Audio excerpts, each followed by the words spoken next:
é que sucesso pessoal não é sorte. Sucesso é atitude. Sucesso é agir. Sucesso é colocar a mão na massa. Sucesso é você aprender fazendo vendas. Coordenava uma equipe. Tinha uma pessoa na minha equipe que ele tinha 60 anos. Ele não aceitava ser mandado por mim. Ele se recusava, tudo que eu pedia para ele, ao ponto dele virar para mim uma vez e falar: eu não vou ser mandado por uma fedelha.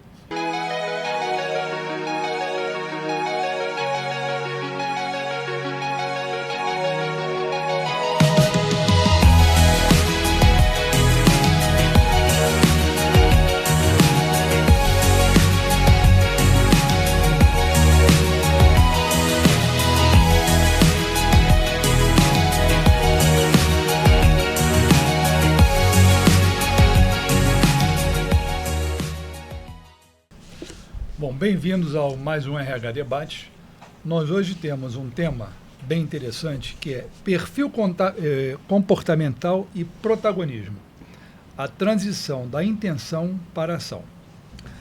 Para falar sobre esse tema, nós temos uma convidada também para lá de especial, que é a Vanessa Neves. Bem-vinda, Vanessa. Obrigada. A Vanessa, ela é formada em administração de empresas, pós-graduada em gestão de pessoas e psicologia organizacional, também pós-graduada. Léo, quer continuar a apresentação? Com muito prazer. Bom dia, boa tarde, boa noite, meus amigos. Bem-vindos ao RH Debate Podcast. Mais uma vez aqui no nosso segundo ano. E hoje com uma pessoa muito especial. A Vanessa é uma amiga de mais de 10 anos? Mais de 10 anos. Quase 15 anos, na verdade. Eu a conheci quando eu estava chegando na fazenda e fui procurar o Jorge Matos, da E-Talent, que é um grande amigo, e eu queria colocar o DISC para todos os fiscais e todos os servidores da fazenda. Foi quando ele me apresentou a Vanessa e colocou ela como a responsável pela conta do Léo Salgado, né, junto à E-Talent. A Vanessa é uma batalhadora. É uma pessoa que é super empreendedora, super engajada, e uma baita comercial. Vanessa, que bom ter você aqui com a gente. Fala um pouco para o nosso pessoal do quem é você, na verdade. Boa tarde, obrigada por estar aqui, agradeço imensamente aí o convite, Léo, Paulo. Na verdade, assim, eu fui pega meio que de surpresa, né? Semana passada eu estive aqui para fazer uma reunião com eles para contar uma novidade que depois a gente vai estar divulgando aqui em primeira mão. E aí, de repente, o Léo e a Eli me fizeram esse convite. E aí, missão dada para mim, é missão cumprida. Eu aceitei, topei. Estou aqui, estou super feliz, um pouco tímida, né? Porque é meu primeiro podcast, mas é isso. Obrigada, gente. É normal esse nervosismo, mas como nós falamos antes, no nosso aquecimento, isso aqui é um bate-papo, né? E é mais uma que é a primeira vez com a gente. É mais uma que é a primeira vez, exatamente. Vanessa, vamos lá. Vou começar com a primeira provocação para você. Tá? Perfil comportamental, o motor por trás das atitudes de sucesso. O que você tem a nos dizer quanto a isso? Aliás, nos conte um pouco, antes disso, a sua trajetória. Acho que seria interessante você passar para o nosso público tudo aquilo que nós já conhecemos, que é uma trajetória excepcional. Venceu todas as batalhas em que você entrou. Então, conta um pouco. Os principais marcos do teu caminhar até hoje, né? Perfeito. Semana passada eu contei um pouquinho, né, hoje também, aqui da minha história. Eu acho importante estar trazendo isso para as pessoas, porque pode servir como exemplo e inspiração para muita gente. Eu nasci em Nilópolis, não sei se vocês conhecem esse lugar, né? Fica na Baixada Fluminense do Rio. E quem não conhece, é só falar o nome Beija-Flor, que as pessoas rapidamente associam. Exatamente. Eu morei, inclusive, em Recife, 4 anos. E nesse período, quando as pessoas eu falo, nasci em Nilópolis. Onde que é Nilópolis? Eu falo, Beija-Flor e pronto. Aí as pessoas, tá, sei onde que é. Então, eu nasci lá, vim de uma família de uma origem humilde, né? O meu pai era pedreiro, a minha mãe doméstica, trabalhava em casa de família. Éramos eu e mais 2 irmãos. Eu tenho um irmão mais velho do que 1 ano e uma irmã que ela tem é mais velha do que eu, 6 anos. Então, vivíamos ali num ambiente, né, desestruturado. O meu pai, naquela época, ele era alcoólatra. Hoje, graças a Deus, ele não é mais. Então, era um lar onde a gente não tinha uma base, né, uma estrutura de família. Então, aconteciam ali muitas brigas, porque o meu pai, por conta da bebida, acabava se tornando uma pessoa muito agressiva. E aí eu lembro que com 9 anos, quando eu tinha 9 anos, a minha mãe resolveu ir embora, porque ela não estava mais aguentando aquela situação. E um belo dia meu pai foi trabalhar, ela parou um caminhão lá na porta e falou: gente, vamos embora porque está insustentável, não consigo mais ficar aqui. Eu tinha 9 anos, não entendia muito. Nós fomos, e aí eu lembro que era período de agosto, setembro, e não tinha vaga em nenhuma escola. A gente se mudou para um local chamado Engenheiro Pedreira. Não sei se vocês conhecem. Então, para quem não conhece, mais longe ainda. Pense na estação do trem, Engenheiro Pedreira, é a penúltima estação, a última é Japeri. Então, fomos para um lugar ainda mais longe. Chegando lá, não tinha vaga em nenhum colégio. E o único colégio que tinha vaga era o Brizolão. E aí a minha mãe falou: eu vou ter que te colocar no Brizolão, não tem jeito. Depois ela conseguiu trocar. Nós ficamos morando lá por um período de 2 anos. Passado esse período, o meu pai começou a pedir para voltar, disse que não ia mais beber e tal. Tinha até entrado para o Alcoólatras Anônimos, não sei se você lembra, nem sei se existe. Existe ainda. E aí ela acreditou e resolveu voltar. Quando nós voltamos, eu tinha 12 anos e aconteceu a mesma coisa. Estava na metade do ano, não tinha vaga nas escolas. E mais uma vez eu tive que estudar no Brizolão, que foi a única escola ali que me aceitou. Passado esse período, eu lembro que 4 meses depois, ele voltou a beber, então ele descumpriu ali a promessa. E aí ela falou: olha, ele voltou a beber, eu não vou ficar aqui, eu vou embora. Você quer vir comigo? Perguntou para mim, para os meus 2 irmãos. E como eles eram um pouco mais velhos, eles já estavam meio que independentes, eles falaram: não, vou ficar. E naquela hora o que pesou para mim foi a escola. Eu falei: caramba, mãe, vai embora de novo. Mas e a escola? Como é que eu vou fazer? E aí eu lembrei da dificuldade, né, que eu passei lá com esse lance de escola. Falei: mãe, eu vou ficar, porque eu preciso estudar. Então, aquele peso do estudo já estava na minha cabeça, porque eu percebi assim: a única forma de eu mudar o cenário da minha vida e conseguir sair daqui um dia é através dos estudos. Se não for por esse caminho, não vai ter outro caminho para mim.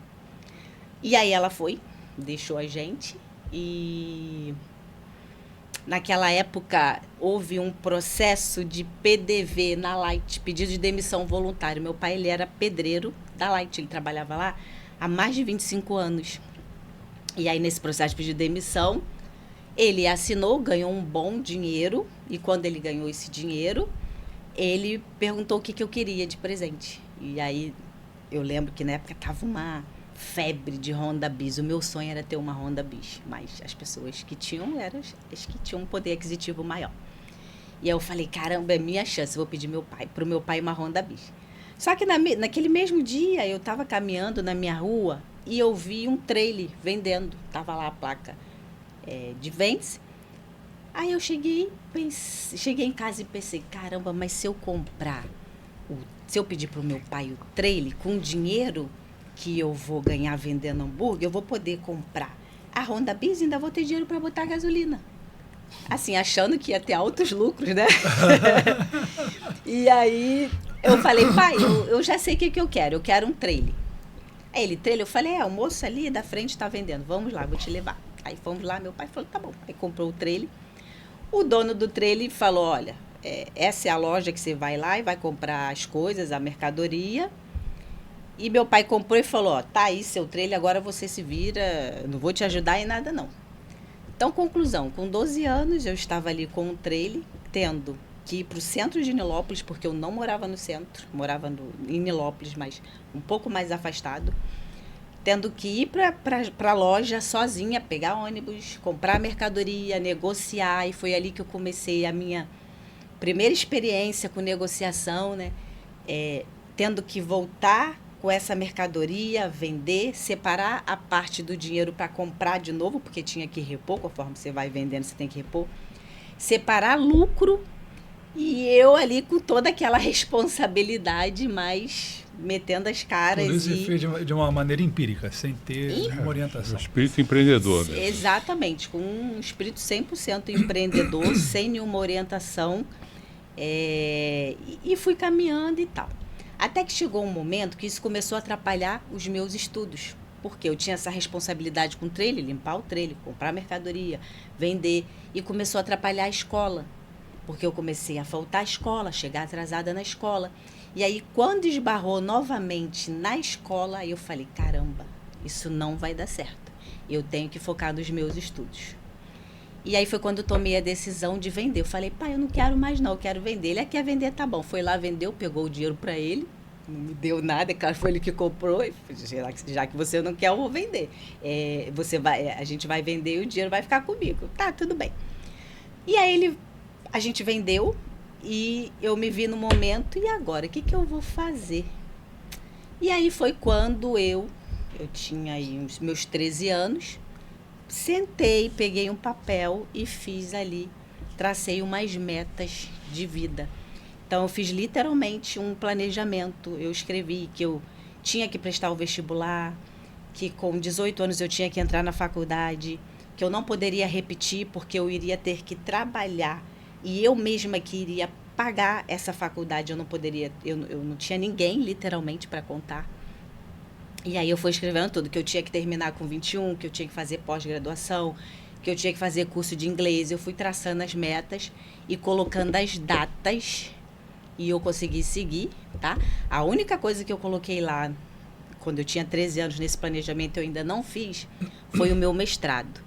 Mas todos os marcos e datas de tudo que eu escrevi, eu fui ali trilhando, e vou trilhando até hoje, né? Porque o conhecimento, ele nunca para. E assim foi. E aí, voltando para a trajetória profissional, com 14 anos, a minha irmã tinha um amigo que ele era dono de uma consultoria de RH, e eu ficava perturbando ela. Carminha, pede o Gregório para arrumar um emprego para mim. Perturbava, até que ele conseguiu um emprego para mim. Eu trabalhei como secretária de um posto de gasolina, com 14 anos. Com 15 anos, eu vi que os frentistas ganhavam mais do que quem ficava lá dentro só atendendo o telefone e anotando pedido. Falei, opa, eu acho que eu vou ser frentista, porque se eu for frentista eu vou ganhar mais dinheiro. Aí falei, Carminha, pede pro Gregório me tirar daqui como secretária e falar com o dono do posto e me colocar como frentista. Aí eu virei frentista. Depois surgiu a minha primeira oportunidade em trabalhar numa grande empresa. Trabalhei numa multinacional chamada Air Liquide. Eu estava com 17 anos naquela época e foi minha primeira experiência na área de vendas, porque eu era auxiliar de vendas. Então, eu dava todo o suporte e apoio ali pro gerente. Então, por isso que quando as pessoas perguntam, você tem quantos anos de área comercial? Eu falo, 25 anos, eu comecei com 17. Aí faz a conta, você já descobriu a minha idade. E aí, ali foi a minha primeira experiência com vendas. Depois, eu fiquei um período, a consultoria, o dono da consultoria viu que eu me sobressaía tanto em todos os lugares que ele me colocava, que ele falou, Vanessa, você tem que vir trabalhar para mim. Eu, tá, tudo bem. Vi lá, a proposta era melhor, aceitei. Trabalhei com ele por 2 anos, entrei como vendedora. 1 ano depois eu já era coordenadora de vendas, coordenava uma equipe. Tinha uma pessoa na minha equipe que ele tinha 60 anos, ele não aceitava ser mandado por mim. Ele se recusava, tudo que eu pedia para ele, ao ponto dele virar para mim uma vez e falar, eu não vou ser mandado por uma fedelha. Tem essa questão ali meio que do preconceito, né? Fiquei 2 anos nessa empresa, depois eu casei. Consegui sair de Nilópolis, fui morar na Barra da Tijuca. Cismei que tinha que virar funcionária pública para ter estabilidade. Eu acho que essa cultura, né, um pouco da cultura que eu tive naquela época, acho que pesou. Eu achava que ser funcionária pública, né, eu ia ter uma certa estabilidade na vida e que ia ser melhor para mim, mas depois eu descobri, quando eu me conheci, eu descobri que se eu tivesse seguido esse caminho, eu não iria gostar, porque eu não tenho perfil de seguir normas, regras e procedimentos. E aí eu vou explicar depois para vocês. Então foi a melhor coisa que eu fiz, né? Estudei para ser fiscal da Receita Federal. Quando fui fazer a prova, descobri que eu não tive base nenhuma de ensino de segundo grau, na época, né, que hoje é ensino médio, e de ensino fundamental, porque passei a vida inteira estudando em colégios estaduais. Aí falei, caramba, eu desisto, eu não quero mais isso não, eu vou voltar para o mercado de trabalho. E aí foi quando eu consegui trabalhar na eTalent, que é uma empresa que a gente trabalha muito com análise de perfil comportamental. Fiquei lá por 16 anos na eTalent. Depois, recebi um convite, nesse período que eu fiquei, eu recebia muitos convites dos clientes. Os clientes gostavam da maneira que eu atendia eles. Eu tenho um perfil muito relacional. E aí recebia vários convites, até que uma cliente saiu do Espírito Santo, veio para o Rio de Janeiro e falou, olha, eu preciso que você venha trabalhar comigo. Fala aí qual é o valor que você quer. Aí eu pensei, opa, agora a coisa, né, muda de figura. E aí eu dei ali, ela falou, fala qual é o seu preço e eu quero que você venha. E aí a gente negociou, eu fui trabalhar com eles, é uma grande consultoria no Espírito Santo. Pode falar o nome, sem problema. Chama-se Hopen, uma das maiores do Espírito Santo, fiquei lá 2 anos, até que em julho do ano passado, eu conheci a Renata Bianchi, que é a diretora da Faculdade Senac, e ela também, quando conversou comigo, se encantou com o meu perfil e falou... Só da Hopen você chegou aí para Recife, né? Foi trabalhar em Pernambuco pela Hopen. Não, Recife eu morei 4 anos, mas trabalhava na eTalent. Já estava na eTalent. Já estava na eTalent. A Hopen fica no Espírito Santo. Eu trabalhava de casa, era home office. E aí eu conheço a Renata Bianchi, que é a diretora da Faculdade Senac, e ela gostou muito de mim. Falou, olha, eu estou precisando de alguém para fazer a gestão aqui da minha área comercial. O convite é esse, a proposta é essa aqui, você aceita? E aí também foi um convite assim muito bom. Renata, tem um convite no ar para você, né? A gente quer você aqui no RH Debate, tá bom? Vamos conversar bastante sobre a tua faculdade, vai ser muito interessante. Vamos Legal, lá. tá feito o convite para ela. E aí foi quando eu resolvi aceitar. Eu falei, não, aceito o desafio, vou continuar na área comercial, que é a área que eu me identifico, que tem tudo a ver com o meu perfil. Depois eu vou explicar um pouquinho para vocês o que é o perfil comportamental e as características de cada pessoa. E aí eu me identifiquei e topei o desafio e estou lá há 6 meses. Tem uma história de uma pós-graduação, alguma coisa, né? Que você, quando chegou lá, estava meio encalhada, tinha uma coisa assim? Ah, sim. A gente abriu, né, na verdade, desde fevereiro que estavam abertas as inscrições para o MBA. E aí eu cheguei em julho, mas cheguei assim, com a proposta não de vender MBA, com a proposta de vender treinamentos customizados para os clientes. Esse era as minhas competências eram essas lá. Você vai vender esse treinamento para os clientes. Só que aí a Renata falou, Van, eu preciso da tua ajuda, do teu apoio comercial. O que você precisa? Ela, olha, a gente tem aí 20 dias para colocar 40 pessoas na turma. Eu só tenho 7. Falei, caramba, 20 dias, fiz uma conta ali, né? Porque comercial usa muita matemática e muito método. Falei, tá bom, deixa comigo, eu vou encher essa turma para você. E aí eu trabalhei ali arduamente e consegui colocar 30 pessoas em 20 dias. Nós fechamos a turma com 38 alunos, de uma turma que, faltando 20 dias, só tinham 7 alunos. Então, foi bem bacana. Fantástico. Vanessa, eu vou dizer uma coisa. A tua trajetória é uma lição de vida para quem está nos assistindo. É difícil encontrar alguém com essa trajetória sua, tá? Com essa força de vontade e com essa determinação. Não logo. Com certeza. Então, vamos começar as provocações com você? Podemos? Claro. Né? Quando você diz que o perfil comportamental é o motor das atitudes, o que exatamente está por trás dessa metáfora? Assim, eu vou explicar um conceito para vocês, que inclusive eu aprendi isso lá na Itália com o mestre Jorge Matos, que vai estar aqui no próximo mês, né, Léo? Vai estar aqui, mês que vem ele está aqui. E ele me ensinou o seguinte lá. Existe um processo que chama-se o processo de transição, né? O processo de travessia. E aí o motor é você engrenar, né? Então você precisa sair do ponto A para o ponto B. Para você fazer ali esse processo, né, existe um esforço por trás. Tem muita gente que enxerga isso como um processo custoso. O que é o processo custoso? É aquela galera que diz assim, deixa eu aqui quietinho, do jeito que tá bom, se eu fizer isso, eu vou ter que me esforçar muito. Então, é a galera que às vezes ganha ali um determinado salário. Ontem eu fui numa consulta médica, eu estava na recepção, eu comecei a trocar uma ideia com a menina que estava sentada do meu lado. Dificilmente eu vou para um lugar e eu não começo a conversar do nada com a pessoa. E aí ela falou para mim, eu sou empreendedora, eu tenho uma rede de farmácias.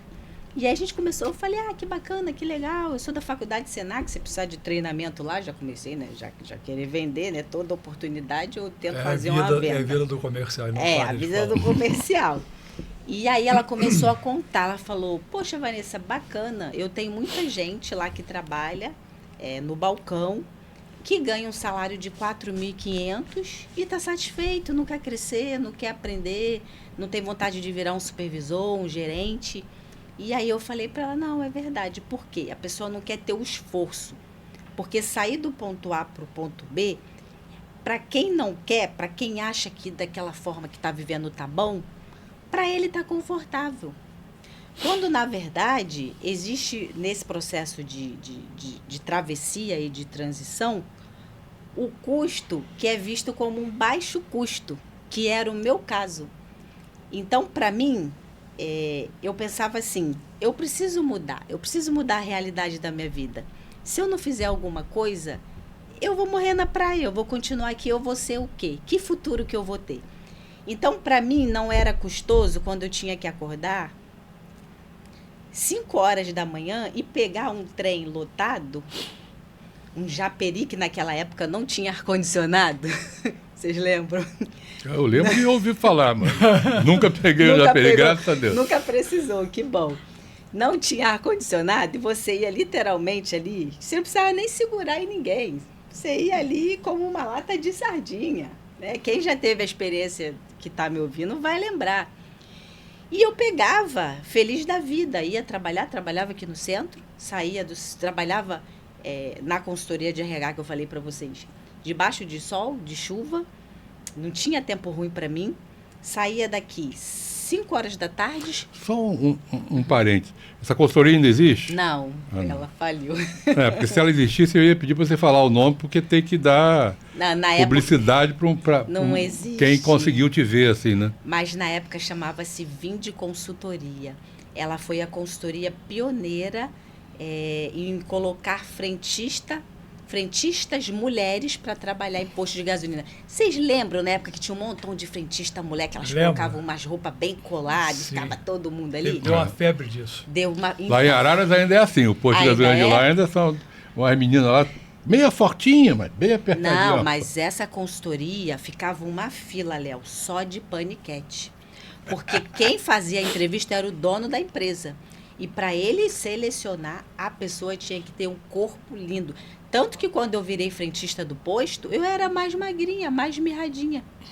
E eu fui obrigada a colocar uma roupa colada, que eu não gostava. E era uma roupa que do lado tinha sabe essas meias rastão que tem uns buracos? Sim, sim. E mostrava um pouco ali da calcinha. Eu ficava morrendo de vergonha, porque eu tinha 15 anos.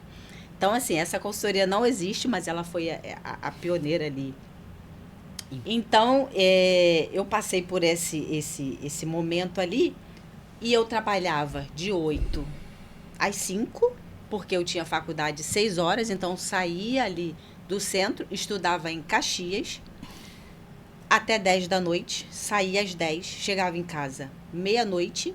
Como eu não tinha mais a estrutura familiar, porque minha mãe tinha ido embora, muitas das vezes eu chegava e não tinha nada para comer.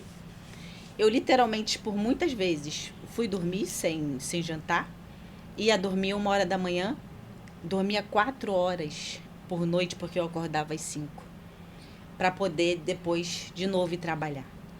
Então, o que é o custo, que eu falo do custo baixo? É pensar que eu preciso sair do ponto A para o ponto B. E qualquer coisa que eu faça, se eu tiver que pagar o preço, eu vou pagar. E era isso que eu fazia, todas as vezes. Esse era o meu motor, né, Paulo, quando você falou de motor. O motor era por conta disso, porque eu queria mudar a realidade da minha vida. E aí, tem uma frase que eu gosto muito, né, que eu sempre falo. Como que você quer ter resultados diferentes fazendo a mesma coisa? Sim. Você não vai ter Não nunca. vai ter nunca. Esquece. É verdade. É verdade. Isso aí. Diz uma coisa, o que vem antes? Técnica ou comportamento? Perfeito. E aí eu volto a pergunta para você, Léo. Eu acho que você vai saber responder, ainda mais você que é uma pessoa de RH. O que é mais fácil, adquirir novos conhecimentos ou mudar comportamento? Adquirir novos conhecimentos, né? Claro. Exatamente. Adquirir novos conhecimentos. Porque o comportamento, ele é a sua essência. Então, dificilmente você muda a sua essência. Você, é claro, se adapta, né? Existe o perfil estrutural, que é a essência do indivíduo, e existe o perfil adaptado. Então, vou contar um exemplo para vocês. Quando eu entrei na Roupa em consultoria, lá são muitos serviços, para mais de 50. Eu falei, caramba, como é que eu vou aprender isso tudo no menor tempo possível?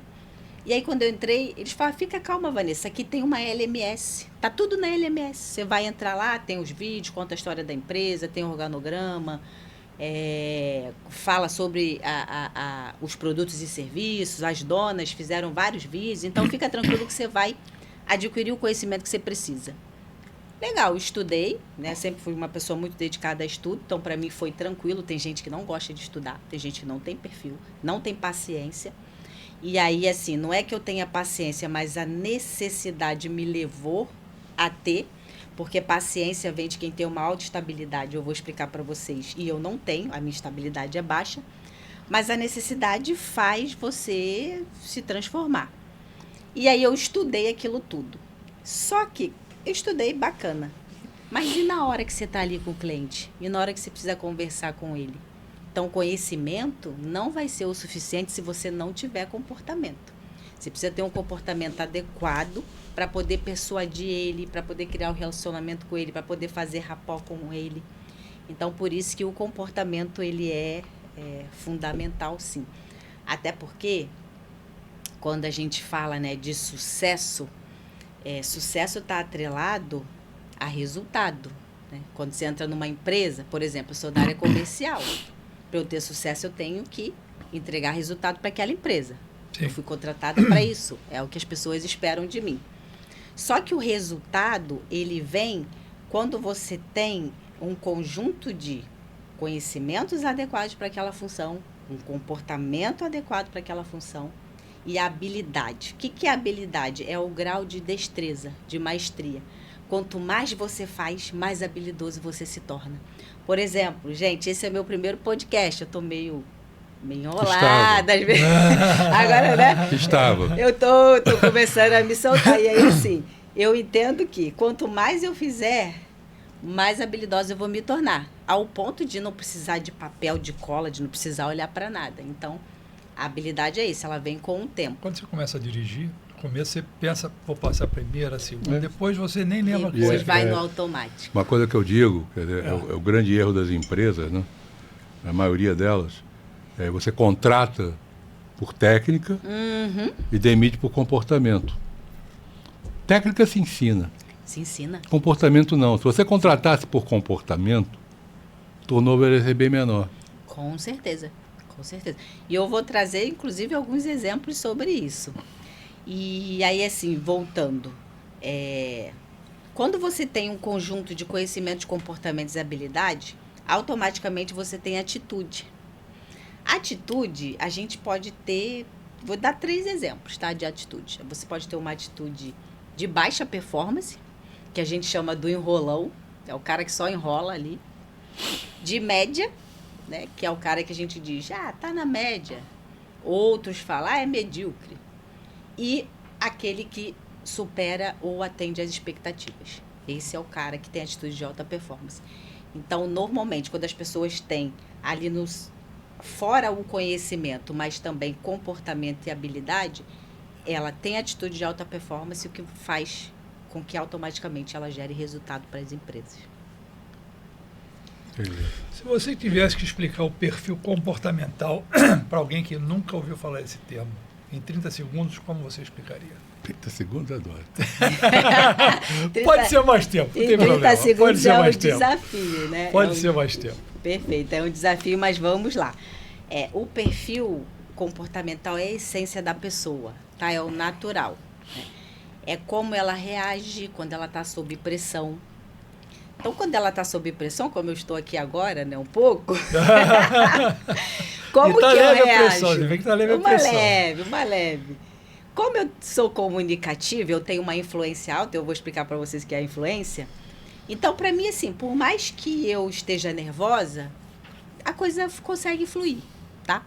Então, é o natural, é quando você está com seus amigos, com a sua família. Então, esse é o perfil comportamental. E você consegue identificar ele através de uma metodologia que a gente chama de DISC. O que é o DISC? É uma metodologia que foi criada em 1928 por um psicólogo americano chamado William Moulton Marston. O Marston, para quem não sabe, foi o mesmo criador do detector de mentiras, utilizado pelo FBI. O Léo deve saber essa história. Conheço bastante. E foi o criador do personagem da Mulher Maravilha. Inclusive, Léo, não sei se você viu o filme do Marston. Você viu? Que eu não indico para quem é menor de idade, né? Porque o filme do Marston não... Diz o nome do filme dele aí. Qual é o filme dele? Esse filme que você está se referindo. Eu acho que as emoções das pessoas normais, não é? Eu acho que é alguma coisa Porque assim. ele escreveu um livro, As Emoções das Pessoas Normais, onde ele relata ali toda a obra dele. E eu acho que o nome do livro, do filme... O livro eu acho que é esse mesmo. O livro é esse, do filme eu acho que é isso também. Se você procurar por esse... se você colocar lá filme Marston, William Moulton Marston, você vai conseguir localizar. E aí o Marston, ele foi o criador aí do DISC, tá? Antigamente, até voltando aqui um parágrafo, antigamente os psicólogos, eles faziam muitos experimentos em pessoas com algum problema patológico. E o Marston, ele vem como divisor de águas, ele resolve identificar o perfil das pessoas normais, como eu e você. Eu acho que a gente é normal, né, Léo? Você falou ele e você, não falou de mim aqui. Eu tô fora dessa. Eu acho que a gente todo é louco normal, é um pouco né? normal também, né? Exatamente. Também. Todo normal é bem louco. E aí o Marston, ele resolve, né, identificar o perfil das pessoas normais e ele identifica que cada indivíduo possui 4 fatores, que é a dominância, a influência, a estabilidade e a conformidade. As pessoas podem ter até 3.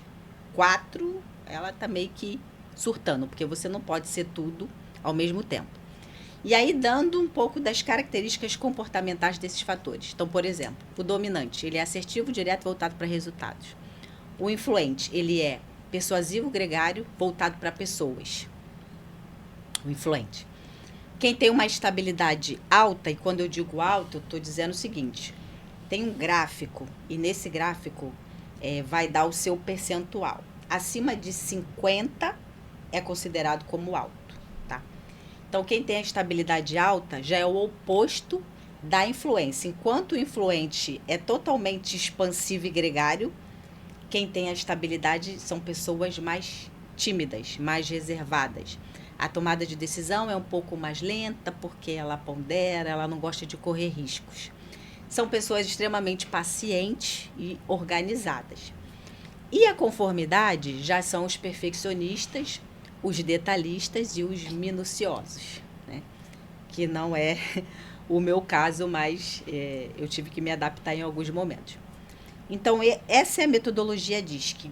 E aí o legal é que quando você descobre o seu perfil, ou seja, que é o autoconhecimento, você consegue se desenvolver e você consegue lidar melhor com o outro. Mas eu posso entender como é que você funciona em cada uma dessas etapas. Seria mais ou menos isso? Sim. Exatamente. Você sabe que esse gancho do autoconhecimento, a gente encontrou naquela época da Fazenda, inicialmente eu encontrei uma resistência muito grande, principalmente dos auditores fiscais, de fazerem o teste. Quando eu peguei um grupo pequeno que aceitou, e nós fizemos o retorno para eles como uma forma deles se autoconhecerem melhor, e eles começaram a falar isso lá dentro, foi fácil trazer todo mundo. Porque como o autoconhecimento é fundamental, né? Fundamental. As pessoas, quando e para elas... ser faz, foi fundamental eles fazerem, claro. Sim, sim. Porque quando eu passo a te conhecer, quando eu conheço o seu perfil, eu te entendo. Entendeu? Eu sei que algumas coisas que você faz não é por maldade, é porque é o seu perfil, tá? Por exemplo, quem tem uma autoestabilidade, se você chegar para ele e falar assim, fulano, eu preciso disso aqui para ontem, ele vai se desesperar. A palavra é para ontem, para ele. Acabou com a estabilidade. Acaba com ele. Por quê? Ele é um cara que ele é estruturado, ele precisa de tempo para fazer as coisas da forma dele. Então, não fale, eu preciso disso aqui para ontem. Já o dominante, não. O dominante vê como um desafio. Ah, é para ontem? Deixa comigo. Todas as vezes que a Renata fala assim, Van, isso aqui. No máximo 5 minutos, Renata tá aqui. E isso me dá prazer. Deixa eu te falar uma coisa rápida aqui, só para o pessoal ouvir, é um testemunho. Eu conheço o DISC há muitos anos. Eu conheci o Jorge vendendo o DISC da Thomas num congresso de RH. Você imagina quanto tempo tem isso. Muitos anos. Eu já ouvi vários analistas de DISC explicando o DISC, dando palestras sobre DISC. A maneira que você explicou foi a maneira mais simples e mais perfeita que eu já ouvi alguém explicando. Nossa, parabéns. que bom. Obrigada. É porque está dentro de você isso hoje em dia, né, na verdade. Eu fiquei Todo 16 comercial, anos falando ele isso. tem como característica saber explicar bem o produto que ele está vendendo. Por isso ele é Sim. comercial. Exato. Então fica mais fácil por isso. É verdade. E eu passei 16 anos falando isso, então para mim flui, né? É natural. Sandro? Vanessa, então vamos lá, mais uma provocação.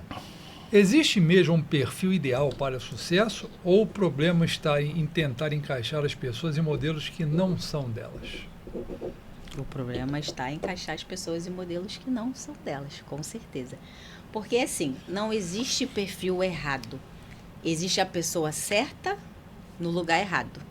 Sim. Por exemplo, é aquela famosa história que a gente sempre ouve, né? Ah, eu tinha um cara que era um excelente vendedor e se tornou um péssimo gerente quando eu resolvi promover ele. Por que ele se tornou um péssimo gerente?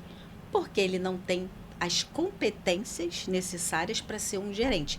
Mas ele pode se desenvolver? Pode. Ele pode se desenvolver. Principalmente no perfil adaptado, que é o comportamento dele no ambiente de trabalho, tá? Ou então, às vezes como eu tenho muito essa coisa de perfil, conforme eu vou conhecendo as pessoas, eu consigo identificar o perfil de cada um com tipo 10 minutos de conversa. Ontem eu fiz um treinamento com uma menina lá da faculdade Senac, e aí ela foi me explicando, Vanessa, entra aqui, entra ali, entra ali. Aí eu peguei, virei e falei, eu já sei qual é o seu perfil. Ela, perfil você tem uma alta conformidade e uma alta estabilidade. Aí ela, o que é isso? Eu expliquei. Quando eu expliquei, ela falou, caramba, eu sou assim mesmo. Fala dos nossos perfis aqui. Eu e Léo, então vamos Alta lá. dominância, Paulo, e Léo, alta influência. São assim. Inclusive certeza. no podcast com a Márcia, Ela falou a mesma que a gente coisa. fez aquela pergunta no final, ela falou assim, maldade tua, hein? Você fez uma pergunta para uma pessoa que tinha acabado de te conhecer praticamente. Exatamente, mas quando eu cheguei na semana passada aqui e conversei com o Paulo, eu já tinha identificado. O seu eu já sabia, Léo, porque a gente se conhece longa data. Então, o Paulo Eu sou um já livro sabia. aberto. Eu já sabia que o Paulo tinha. a dominância alta. Então, assim, às vezes eu vou no lugar e as pessoas me atendem e eu penso, meu Deus, colocaram uma pessoa extremamente introvertida para trabalhar atrás de um balcão. Tá errado. Um outro exemplo, pessoa que tem uma conformidade baixa, ou seja, não é detalhista, não é perfeccionista, pega esse cara e coloca ele numa área financeira. Vai falir com a empresa. Se eu trabalhasse a área financeira da empresa, a empresa estaria, assim, perdida comigo. E até me fez lembrar agora um caso de uma empresa que eu trabalhei.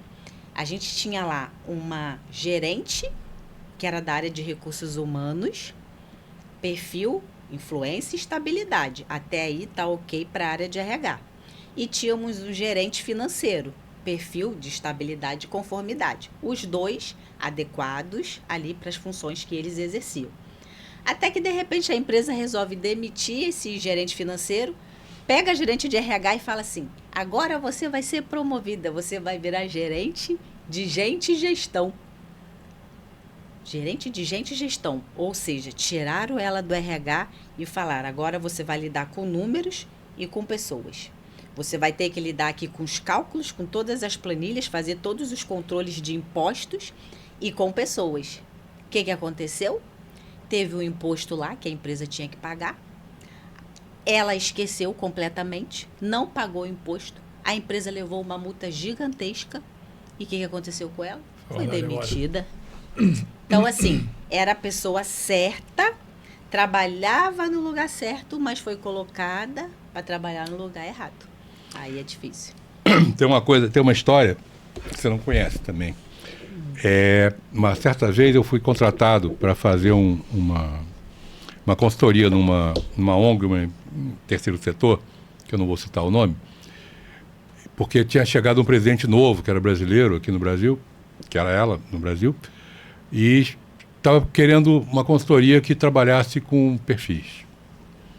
E me indicaram para ir lá conversar com ele, aí ele falou assim, Léo, sabe o que acontece? Eu olho isso aqui dentro, não sei se é meu filho, mas eu acho que está todo mundo no lugar errado. Eu falo com o financeiro, ele me dá uma resposta que eu não esperaria dele, eu falo com o comercial, que me dá uma resposta. Eu queria fazer uma análise geral do grupo, que eu não quero demitir ninguém, mas eu quero pelo menos arrumar a casa. Eu falei, tá bom. Aí fui no Jorge, negociei, fizemos disque todo mundo fez disque, trabalhamos o dia, fizemos evolutiva para todo mundo. E quando eu reestruturei a empresa inteira, ele virou assim, e deixei o RH por último, né? Ele falou assim, e quem vai ser a gerente de RH? Você é a sua secretária.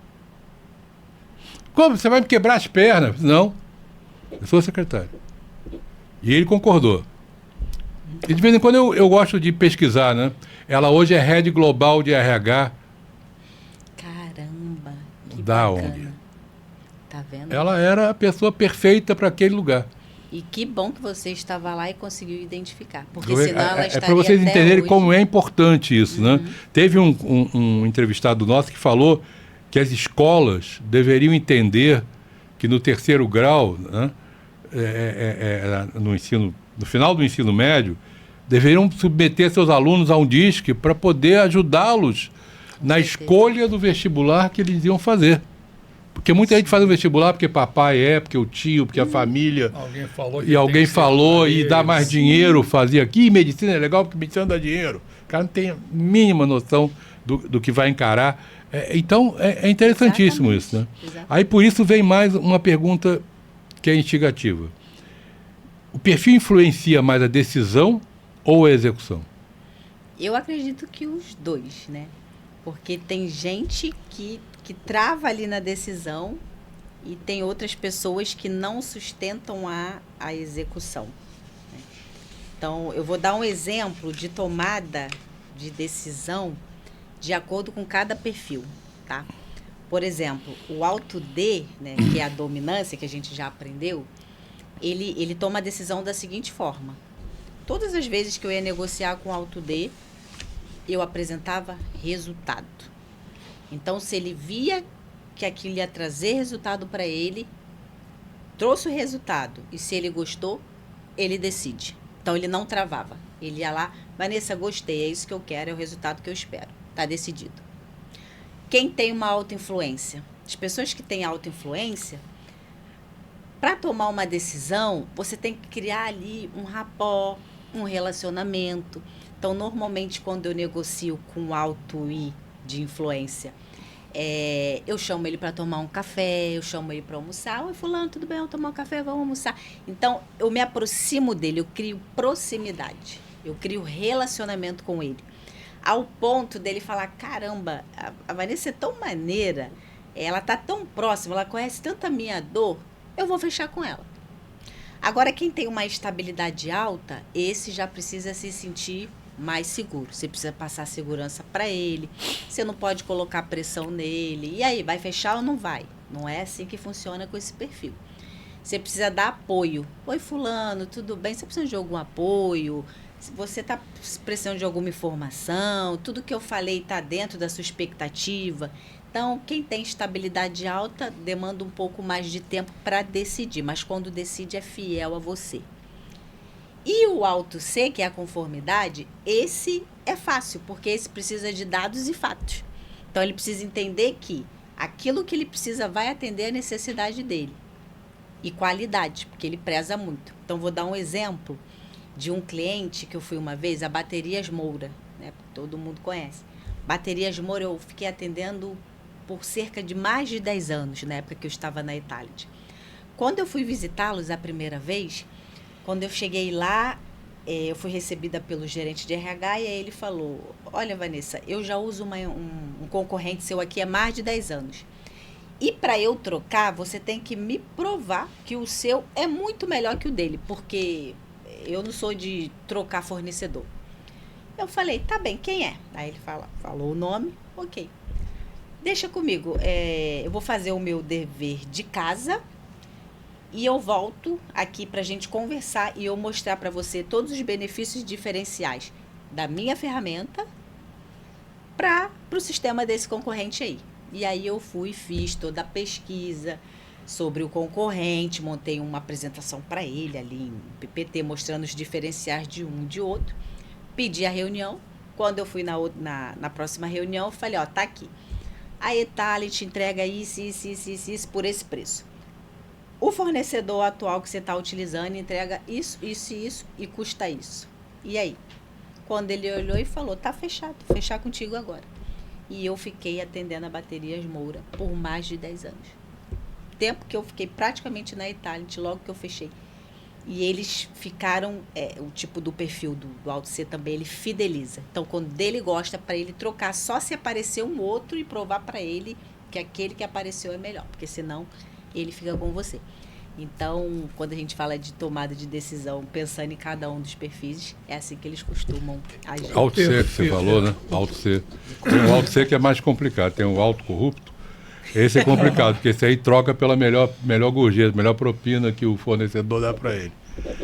A gente chamava isso do gerente boleiro. Aí, tal empresa contratou, fulano de tal vai ser gerente. Falei assim, vai trocar a segurança, vai trocar o restaurante, vai trocar a limpeza. A gente já sabia que ele ia negociar com todo mundo para trocar. Mas deixa para lá. Isso eu vi muito na área comercial, porque eu estava 20 anos na área comercial, e vi coisas assim do Arco da Velha, nem me atrevo a falar aqui. Mas, você está falando de perfil, uma coisa interessante. O D, ele é muito objetivo. Não sei se você tem essa percepção. Sim. E queima etapas, assim. Eu não preciso juntar uma... Como é que eu chego aqui? Da volta é aqui que eu tenho que ir, rapidamente direto, eu vou... assertivo. E ele consegue ser mais rápido nas suas decisões ou nos seus negócios do que os outros perfis. Eu já me deparei... Sim. Não tem rodeio. Não tem rodeio. Você vai ao ponto. Uhum. O que eu posso fazer para facilitar? É isso. Eu vou resolver e resolvo. Exatamente. Tá? Engraçado, eu lembro. Eu tive uma vez uma reunião na União Fabril Exportador, o Sabão Português, não sei se você lembra disso. UF. Não lembro. É UFE, Sabão Português. Eu estava representando a Golden Cross. E eu tinha sempre uma funcionária que ficava fazendo contato com as empresas e marcar uma reunião. E a União Fabril Exportadora, ela marcou, tem uma reunião lá, a fábrica era uma fábrica grande, eles acabaram com a fábrica, eu não sei depois o que fizeram, mas era uma fábrica imensa. E eu fui para a reunião, me puseram numa sala, eu levei 2 gerentes. Tinha uma mesa enorme, uma sala meio estreita, a mesa ocupava quase da sala, e me puseram lá na cabeceira da sala e começou a entrar operário. Eu virei pro meu gerente e falei, isso está esquisito. E aí bloquearam a sala, a saída, né? E aí o que aconteceu ali? Eles tiveram a Golden Cross, mas ficou com um monte de pendência. Funcionário com chão de fábrica, falando de chão de fábrica, né? Uhum. Que não conseguiu que a esposa fosse atendida. Olha, era um caos o negócio. Aí eu virei, eu falei, isso vai virar pancadaria. Entrar Não, entrar a no coisa pau ficou aqui. feia. E aí quando eles começaram a reclamar e se exaltar, eu bati na mesa, eu falei, vocês querem solução ou vocês querem ficar reclamando? Aí ficou todo mundo parado. Eu falei, solução está comigo. Aí o camarada que coordenava o negócio, e qual é a solução? Eu digo, lista para mim tudo que vocês têm de pendência e eu vou resolver isso dentro da Golden Cross. Aí eles olharam para mim e fizeram um relatório para mim. Eu fui falar com o Milton Afonso, que era o fundador e dono da Golden Cross. Estive lá com ele, me recebia sempre que eu precisava ir lá. Falei, doutor Milton, está aqui. É uma fábrica aqui, é grande, né? Foi cliente nosso, está cheio de problemas.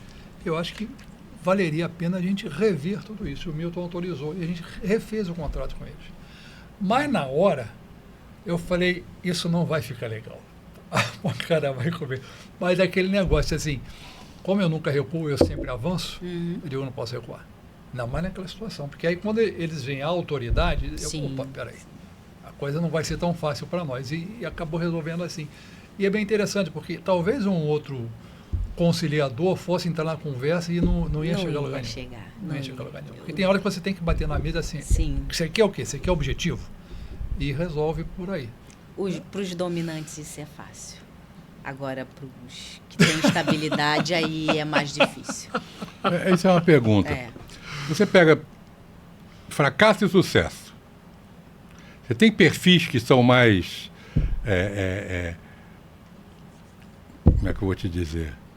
Que indicam mais que aquela pessoa pode ter uma chance grande de ter sucesso ou uma chance grande de ser um fracassado? Com certeza. Com certeza. O perfil, ele influencia, né? Eu vou dar um exemplo que eu tenho dentro da minha própria casa, né? Às vezes as pessoas falam assim, como que pode? Pessoas que têm ali, que tiveram a mesma oportunidade e trilharem caminhos completamente diferentes. É perfil. Tá?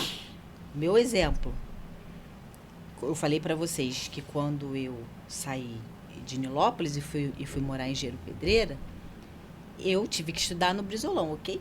Agora, o meu irmão, que era o único filho homem, muito bajulado pela minha mãe, né? Porque só tinha ele de menino. Menino, né? Sempre. O menino da família e tal. Ele bateu o pé e ele falou, eu não estudo nessa escola nunca. Eu quero ir para o colégio particular. Eu só vou estudar se for particular. E naquela época, o meu sonho era estudar em colégio particular. Só que eu não pude e eu entendi a situação da minha mãe e falei, bom, não vou, deixa isso para lá, deixa isso quieto. O que aconteceu? Por conta do perfil comportamental, eu trilhei e hoje, se você perguntar a série que meu irmão parou, ele parou no 2º ano do fundamental, que é a série que a minha filha estuda hoje com 8 anos. Então, essa questão do perfil faz toda a diferença na trajetória profissional de uma pessoa. Essa garra, essa vontade de querer vencer. A gente tinha os mesmos cenários, a gente passava as mesmas dificuldades. Eu olhei de forma diferente, muito por conta do meu perfil, enquanto ele preferiu ficar ali olhando pelo retrovisor. Eu fui embora, entendeu? Eu deslanchei. Então, isso influencia total. Paulinho. É só um intervalo rápido? Sim. Gente, tá gostando? Se inscreve, curte, compartilha. A gente tem um número de visualização lá em cima, mas o pessoal não se inscreve. Vocês estão gostando? Se inscrevam. E depois nós vamos ter uma surpresa para vocês, mas só para aqueles que estiverem inscritos. Então vamos lá, Vanessa. Agora mais uma provocação. O perfil comportamental ajuda? Pode virar uma desculpa? Pode virar uma desculpa também? E aí, qual é a sua visão em cima disso? Sim, e eu tenho um exemplo meu, tá? Eu lembro que uma vez eu participei de uma licitação na Petrobras e eu não tenho conformidade. Então, imagina, você ter que ler todo aquele edital. Para mim, aquilo era um saco. Dois também, não tenho paciência para isso. Não tem. É uma coisa muito mais objetiva no dia. Exatamente. E aí falava, Vanessa, tá aqui, ó, edital da Petrobras.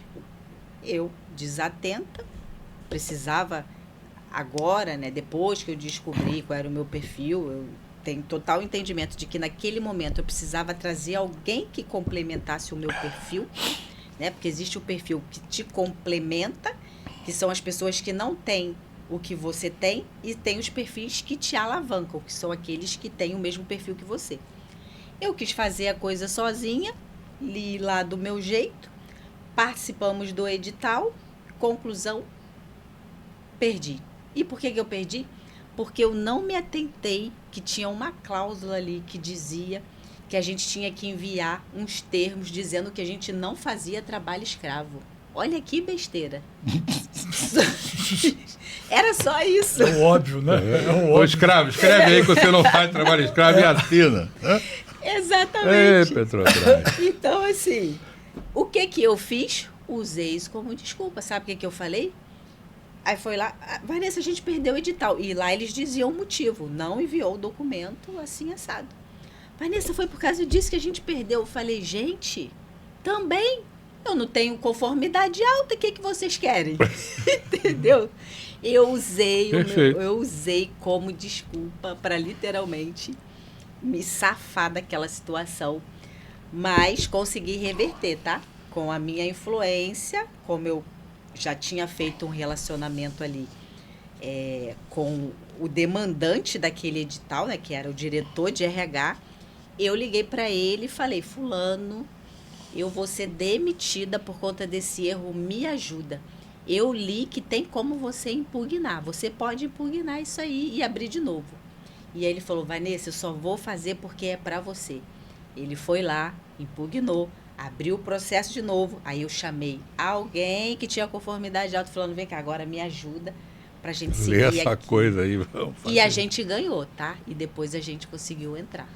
Então, muitas pessoas fazem isso. Para andar com você, é melhor aquele que te alavanca ou o outro perfil? Qual dos dois? Qual o perfil do teu marido? É o oposto. É o oposto. Na verdade, o dele é influência, estabilidade e conformidade, mas na maioria do tempo ele utiliza mais a conformidade. E para mim é bom, porque todas as coisas que eu preciso fazer, que é algo mais técnico, eu peço ajuda para ele. E ele faz com o maior prazer. Ele fica lá, se tiver que ficar horas fazendo a mesma coisa, ele fica. Eu já não tenho paciência. Eu vejo que a coisa vai demorar, tá difícil falar. Interessante que eu no meu perfil, eu estou numa batalha aqui, nós estamos até conversando sobre isso, né? De um imposto que eu tenho que reaver do Estado. E no começo, quer dizer, assim, a primeira vez que eu peguei, que é como se a gente pegasse o que está escrito aqui, fizesse sacudisse as letras. Eu já estou há algum tempo nisso, eu digo, eu tenho que entender, porque agora eu estou brigando comigo mesmo, eu não posso passar para um terceiro. Eu quero entender o funcionamento. Né? Uhum. Mas depois talvez se fosse uma outra pessoa, já teria de primeira conseguido resolver. Mas da insistência, eu fui então vencendo os obstáculos. Hoje eu consigo ter o entendimento perfeito do que está acontecendo. Agora, demorei, não vou te enganar não, demorei. E aí me dá um cansaço intelectual enorme. Sim. Porque às vezes eu paro de fazer isso aí meia-noite, 1h da manhã, estou exausto. Mas eu vou vencer. Mas um outro perfil talvez tirasse de letra. Eu conheço gente que tiraria de letra. Paulo, Vanessa, a gente está quase chegando no final. E para o final a gente deixou uma parte muito boa. Você já teve uma entrevista nas redes que a gente, através da Vanessa, fechou uma parceria e o RH Debate está no ano 2 com o apoio da Faculdade Senac. Muito obrigado Nós pela temos tua agora ajuda o nisso, apoio com certeza. institucional do Senac. Fala um Inclu- pouco para a gente sobre a faculdade. E da faculdade e depois daquele outro Aquele é assunto. outro assunto. Que nós Aquele é mais para o conversamos final. aqui, Mais para o final, mais para o final. Claro, pessoal. Eu estava comentando, né, com eles antes de entrar aqui. Tem muita gente que conhece o Senac. O Senac tem 80 anos no mercado, é referência. Mas tem muitas pessoas que ainda não sabem que dentro do Senac existe a faculdade Senac, né? Então, a faculdade está lá. Nós temos o nosso portfólio. Então, você conta ali com a graduação em tecnologia. Então, você consegue se formar em analista de desenvolvimento de sistemas. Você conta ali com MBA de inteligência artificial e análise de dados aplicada a negócios. E o tema inteligência artificial está muito em alta, né? Então, quem quer se especializar e ter o entendimento, né, quais são as melhores IAs que eu posso conhecer para alavancar o meu negócio, para me trazer mais assertividade, para me tornar mais produtivo, a gente tem ali o MBA.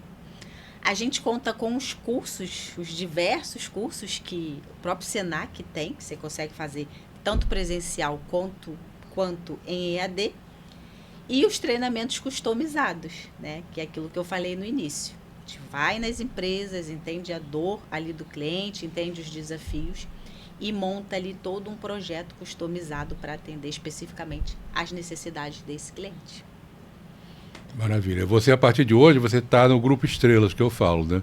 Então, você vai ter um cabedal de possíveis professores também, que você vai poder usar para todo e qualquer tipo de treinamento customizado que você tiver. Bacana. Porque, realmente, aqui só vem gente de primeira linha, só tem gente muito boa. Legal. Vamos para a surpresa? Vamos. Bom, não esqueçam, nós agora vamos para a premiação dos podcasts do ano passado, tá? Logo, logo vocês vão saber, vão ter acesso a isso. Estamos em apuração, logo, logo notícias. Exato. A Vanessa já está concorrendo para 2026, que será a premiação será em 2027. Então, aquela Que é história. o Oscar do RH É Debate. o Oscar do RH Debate. Então, vão lá, curtam, comentem, compartilhem. Vocês que gostaram. Os que não gostaram, compartilhem com os inimigos, que também fica legal, não é isso? Sim, E, com certeza. a fé, o acontecimento vai acontecer no auditório da Faculdade de Senac, tá? Isso, nós Isso já está resolvido também. Nós teremos aí a nossa premiação relativa ao podcast de 2025. Foi cedido graciosamente pelo Senac para nós, tá? O auditório, então a premiação será feita lá e vocês vão acompanhar, obviamente, tá? Vamos falar sobre aquela surpresa para os nossos... O MBA que você tem na rua é o de IA... MBA de IA. Tá. Agora vai começar agora no dia 5 de março. Uhum. Ainda tem vaga. Temos vagas ainda. E me diz uma coisa, para a nossa audiência aí, aqueles que se inscreverem no canal, estiverem inscritos no canal, tem alguma... O que eles têm de diferencial para isso? O diferencial aqui, divulgando em primeira mão, é que todos que se inscreverem, todos que entrarem lá no canal e falarem... Se inscreverem, provarem que estão inscritos e solicitarem a inscrição. Pronto, vai ganhar 20% de desconto. Desconto de funcionário, gente. Esse é um desconto realmente diferenciado. Escrevendo, curtindo e compartilhando. Exatamente. É só essa exigência. E a gente vai checar tudo isso. Aí os nomes que fizerem isso, a gente vai passar para a Vanessa. E tem poucas vagas, hein? Tem mesmo. A turma já está confirmada. A sala, o laboratório, né, que é todo equipado, com computadores bem robustos, só comporta até 40 pessoas. Então, a gente já está confirmado. Eu posso falar quantos inscritos? Pode. Nós já temos 30 inscritos. Então, tem que correr. Tem que correr. Então, nós temos aí 10 vagas. Umas 10 vagas, exatamente. Tá bom. Vanessa, okay. Você quer fazer alguma... finalizar isso com alguma mensagem? Enfim, que, aliás, seu exemplo de vida é maravilhoso, então, vamos lá. Acho que as pessoas estão ansiosas para ouvir o que você tem a dizer ainda. É um encerramento, né? Faz uma... Claro, não, eu quero agradecer essa oportunidade, foi muito bacana estar aqui com vocês e poder estar compartilhando. Fala lá pro nosso povo. Poder estar compartilhando um pouquinho da minha história aí com vocês, espero que tenha ajudado bastante. E uma frase, né, que eu costumo dizer é que sucesso pessoal não é sorte. Sucesso é atitude. Sucesso é agir. Sucesso é colocar a mão na massa. Sucesso é você aprender fazendo. Inclusive, essa é uma das metodologias, né, do Senac. Então, corra realmente atrás do seu sonho, dos seus objetivos. Tenha foco, tenha garra. Porque no final, se você se esforçar, existe um salmo que eu sempre costumo falar, porque é um salmo que faz parte da minha vida. Ele é o Salmo 89:19, que diz: socorri um que é esforçado. Então, se você se esforçar, se você correr atrás, Deus, ele te socorre. Ele socorre porque ele é fiel. E toda essa minha história, toda essa trajetória, Vanessa, quem estava por trás disso? Era sua família, era o seu pai, era sua mãe? Não. Era Deus. Maravilha. Obrigada.